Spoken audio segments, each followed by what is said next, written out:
Want to make a podcast? Spotify's got a platform that lets you make one super easily, then distribute it everywhere and even earn money, all in one place for free. It's called Spotify for Podcasters, and here's how it works. Spotify for Podcasters lets you record and edit podcasts right from your phone or computer, so no matter what your setup is like, you can start creating today. Then you can distribute your podcast to Spotify and everywhere else podcasts are heard. Video podcasts are also available on Spotify. With Spotify for Podcasters, you can even earn money in a variety of ways, including ads and podcast subscriptions. And best of all, it's totally free with no catch. Spotify for Podcasters has made our podcasting process so much easier and even has options like Q&As and polls so we can engage with listeners. I highly recommend you give it a try. Download the Spotify for Podcasters app or go to www.spotify.com/podcasters to get started. Listen to the 48 Hours podcast for shocking murder cases and compelling real-life dramas from one of television's most watched true crime shows. Go behind the scenes of each episode with award-winning CBS News correspondents and producers in Postmortem, a weekly deep dive. Listen to 48 Hours wherever you get your podcasts. Inspired by the life of the savvy and ambitious Colombian businesswoman Griselda Blanco comes a new Netflix original limited series. Griselda tells the story of a devoted mother who, with her lethal blend of charm and relentless savagery, creates one of the most powerful cartels in history. Witness Sofia Vergara's captivating transformation into the godmother of the underworld. Griselda, streaming January 25th, only on Netflix. The following contains descriptions of physical violence, sexual violence, and graphic descriptions of autopsies.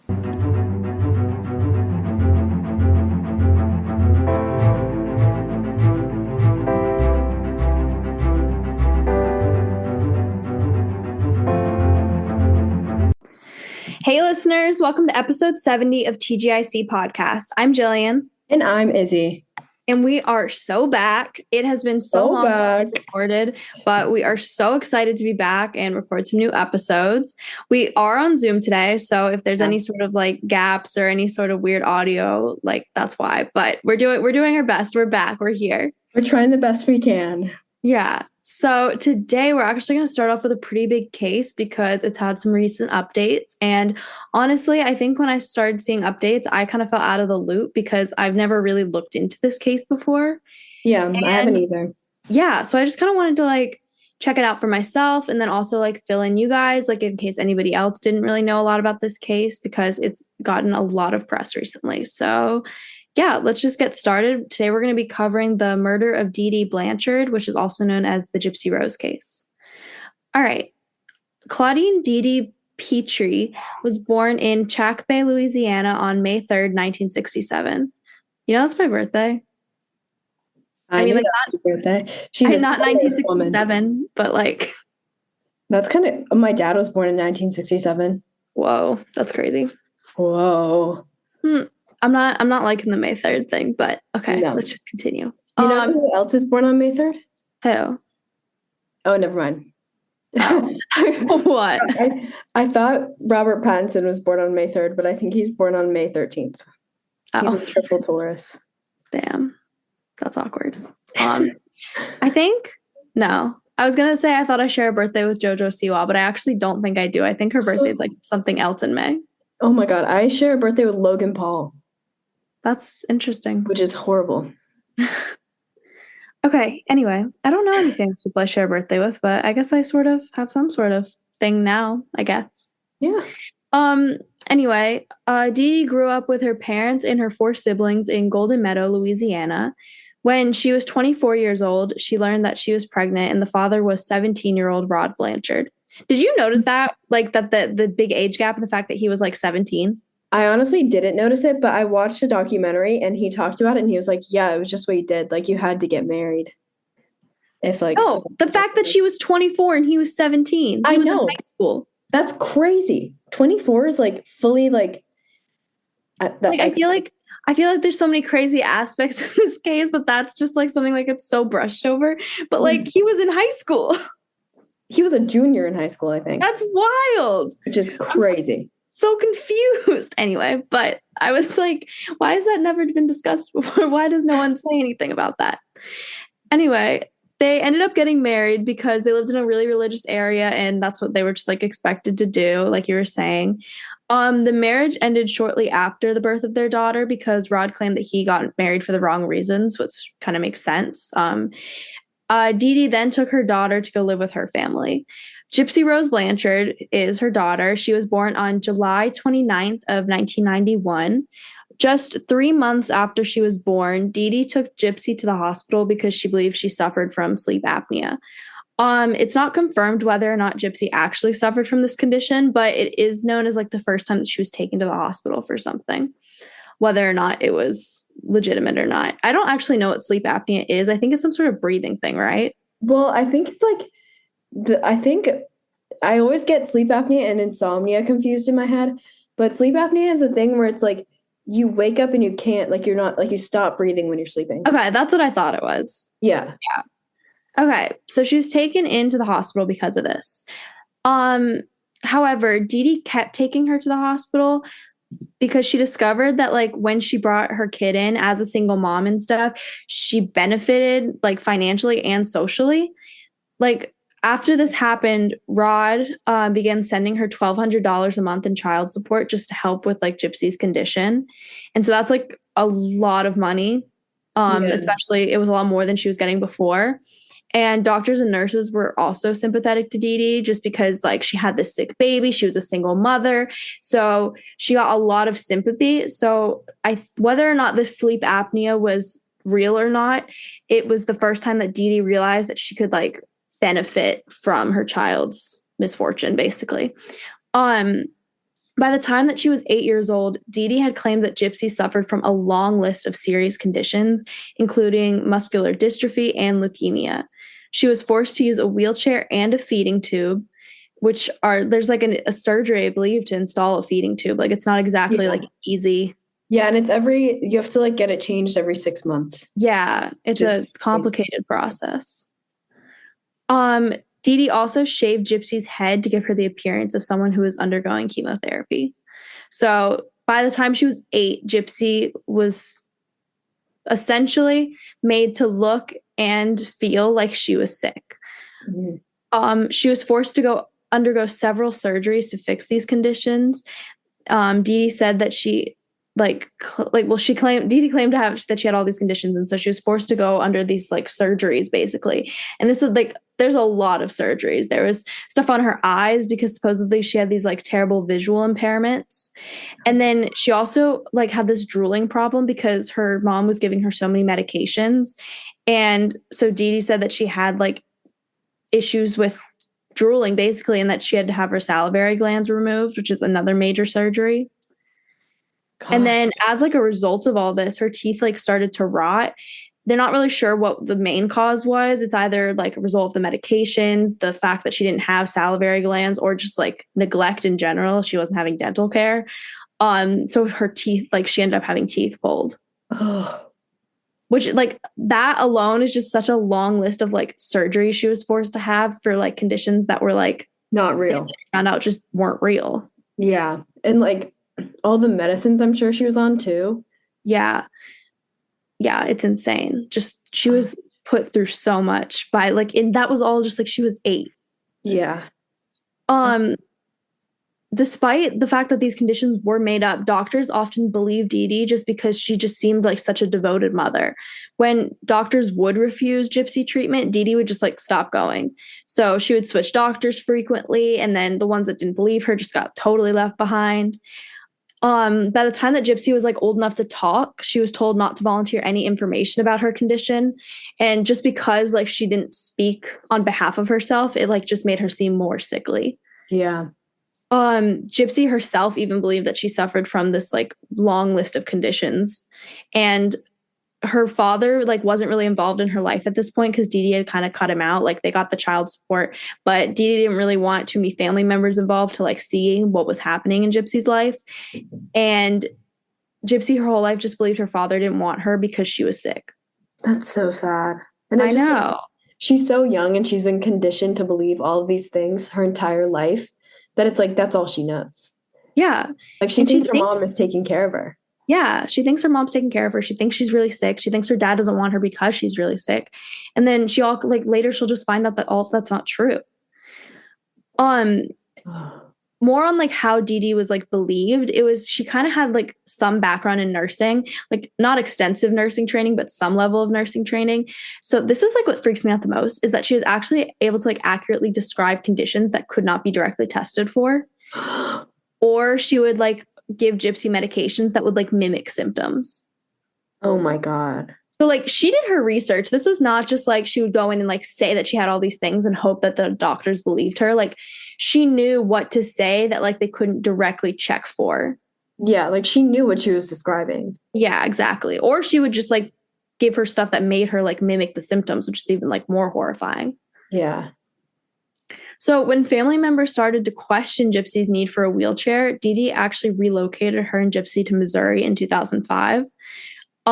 She had claimed that they'd been victims of Hurricane Katrina as well, so that they could receive like government aid to move. What?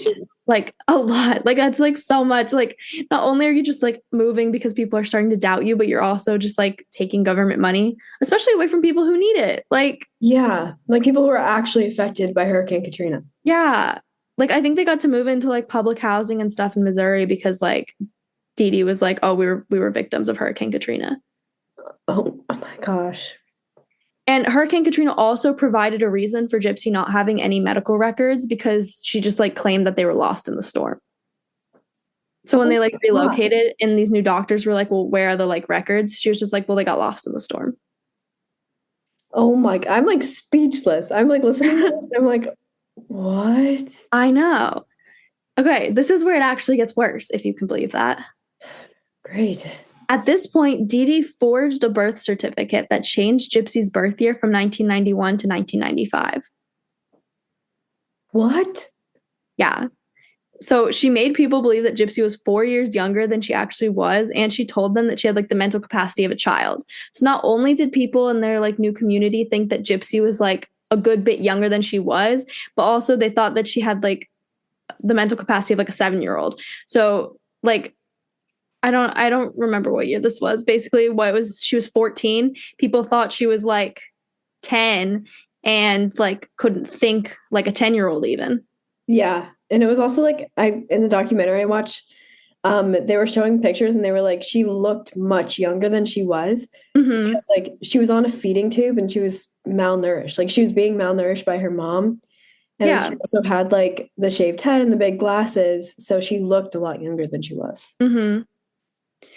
On her 18th birthday, well, actually, before that even, she was just like, for years after they moved, she was kept like sedated, basically, and just like constantly confused because she was like on these different drugs, like so many medications were being combined. So after a certain amount of time, she didn't even know like how old she was. Like this lie became so easy to get away with just because she was like herself was confused. Oh my God. Yeah.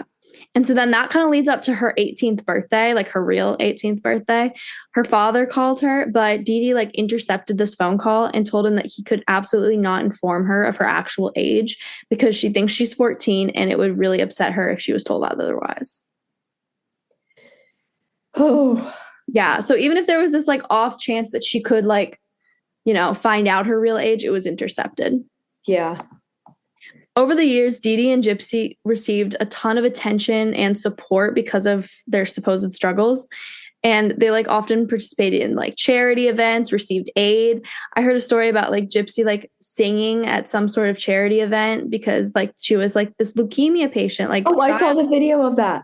Yeah. Like they like received so much stuff. I think they got trips, like Make-A-Wish trips to like Disney. Like I think there's pictures of her at like a Miranda Lambert concert, like with Miranda Lambert. Whoa. Like they received a lot of stuff because it was a single mother, her like child with so many different conditions, and they like went through it. And so they were considered like this like amazing case of like hope and everything. And it wasn't even like legitimate. Oh my, she was just Dee Dee, like the amount of manipulation I know is just insane. Like it's so crazy to me. Yeah. And then and they eventually moved to Springfield, Missouri, because in 2008, Habitat for Humanity built them a house, which is like crazy. Like that's like how much like support they were getting is like Habitat for Humanity built them a house. They built them this like pink house and it has like a wheelchair ramp and everything. And Gypsy was just excited to have she got this house and she thought she was sick. So, she was excited for the house. Dee Dee, I'm sure, appreciated the house, but like they shouldn't have even been getting it because she wasn't even sick. Like Dee Dee like scammed the whole thing. No, literally, like this is like more of a financial scheme. Yeah. Like than I would have ever thought. Like before researching this case, I had no idea how like bad it was. Mm-hmm. And then it's like taking away from other people too. Like Habitat for Humanity, don't they like build houses abroad and stuff? Like, yeah, it's like full charity work. Like, yeah, it's like, yeah, they don't receive any money for any of the work they do because they're a nonprofit. Anyway, I'm sure those of you who are familiar with this case have already know this, but Dee Dee is believed to have had a mental disorder called Munchausen syndrome by proxy, and it's also a form of child abuse. The cause for this disorder is really unclear, but it results in parents making it seem like their child is ill for attention. Because this disorder is rare, medical professionals are not often trained to identify it, which is how it went unnoticed for so long in Gypsy's case. Later people would other doctors would say that they suspected it, but no one ever intervened, so it doesn't really matter. You know what I mean? Yeah, which is it's just crazy to me that later there would be doctors that were like, yeah, we kind of suspected that, but you didn't call Child Protective Services, did you? No, literally, I'm about to talk about one of those doctors, and it's so frustrating because it's yeah, you can say it later, but it doesn't count if you didn't really try that hard at the time. No, exactly. So I'm going to get into the timeline kind of leading up to the crime. So by the time that Gypsy was 14, her and her mother had moved to Missouri, like we were saying, and she went to a pediatric neurologist named Bernardo Flasterstein. So after ordering MRIs and blood tests to further look into Gypsy's muscular dystrophy diagnosis, he became really skeptical because he found absolutely no abnormalities in her tests. Mm-hmm. She could support her own weight, and Dr. Flasterstein actually said that she had normal muscle tone in her legs that was not consistent with someone who had been paralyzed for 9 years. And literally on his documentation of the visit, he literally wrote on the document and underlined it, quote, "Mother is not a good historian," close quote. Interesting. Which is really interesting. That's an interesting way to phrase it too, because that I don't know. I feel like that's the first time that it actually points out that Dee Dee might have not sounded legitimate. I feel like a lot of the other stuff is oh, she was so convincing, but this is kind of just being well, she's not even a good storyteller. Exactly. And he actually ended up contacting Gypsy's doctors in New Orleans and learned that the original test for muscular dystrophy had actually come back negative, which completely disproves Dee Dee's claims that all of Gypsy's records had been previously destroyed in the flood. Yeah. Which is just insane. Did you not think that anybody would check? I don't know. So even with all of this information, Dr. Flasterstein actually didn't report what he suspected to be behavior consistent with Munchausen by proxy, other than what he put in his report. And he essentially said that he knew nobody would believe him because of their long history of Make-A-Wish, the Habitat for Humanity house, just all of the charity work that they had been giving. Mm-hmm. Nobody's going to believe this one doctor who's seen Gypsy twice. Yeah. Because they have this insanely long history and there's so many different medical things that Gypsy had been diagnosed with at this point. Eventually, Dee Dee actually stopped taking Gypsy to see the doctor because she kept gaining access to his notes that he was taking in the appointment. How? I don't know. And she was like, I know he's getting on to me. I'm a dip. That's crazy. Absolutely. He should have intervened more though. What the fuck? Yeah. He did not try hard enough. He was just oh, they're not going to believe me. Well, dude, you didn't even try. No, literally. And now he's spoken out about it. But I think the problem is if he would have come forward with that sort of accusation and it had been unfounded and there wasn't enough to convince him, he would have lost a lot of credibility. You know what I mean? I suppose, but I feel like if anyone had just started to look into this, like it would have been pretty obvious. You know what I mean? I think it was just missing the call. Exactly. And he found a lot of evidence on his own. Like, I feel like if he would have reported it, like they would have compiled so much more. It would have been really easy to figure out once like someone looked. Exactly. So by 2009, an anonymous report was actually made to Missouri authorities that stated that Gypsy's various illnesses and diseases had no medical basis. This report actually prompted 2 caseworkers to visit the Blanchard home. However, Dee Dee somehow manipulated them into thinking that Gypsy's ailments were in fact real. Like, they literally came and visited, and she was so good at, like, I don't even know, just like doing this at this point and putting on this act that they believed her. Huh. That's crazy.